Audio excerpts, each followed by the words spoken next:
দেখো মা, সুন্দর সুন্দর টবে কেমন লাল নীল ফুল আকাশের দিকে মাথা তুলে দাঁড়িয়ে আছে।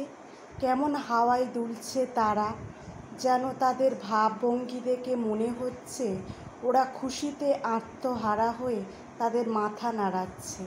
জানো মা, টবগুলো এত সুন্দর হতো না, তোমার ছোঁয়া লেগে এরা তোমার মতো সুন্দর হয়ে উঠেছে। তুমি পড়ে থাকা অযত্নে থাকা ছোট ছোট গাছগুলি কেমন যত্ন করে মাটি দিয়ে জল দিয়ে নিজের সার তৈরি করে টবে লাগালে। আহা, শুনেও অদ্ভুত ভালো লাগা মনে কাজ করে। তারা যেন নতুন প্রাণ পেল।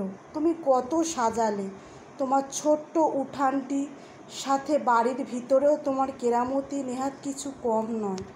তুমি এদের সাথে খুব ভালো থাকো, ওরাও তোমার ছোঁয়া পেলে যেন অদ্ভুত তৃপ্তি পায়। ভয় হয় তোমার সাজানো বাড়ি, সাজানো টব, সাজানো ফুলের গাছ যেন অচিরে নষ্ট না হয়। বেঁচে থাকুক ঠিক তোমারই মতো। ওরাও একটু হাসুক, শত শত বছর এলেও ওরা যেন এভাবেই মাথা তুলে হাওয়ায় দুলতে পারে, আর তোমার ছোঁয়া আজীবন ওদের গায়ে লেগে থাকে। হোম হোম সুইট হোম বলে একটা কথা আছে। মাগো, তুমি ছাড়া এ ঘর বড় অসম্পূর্ণ।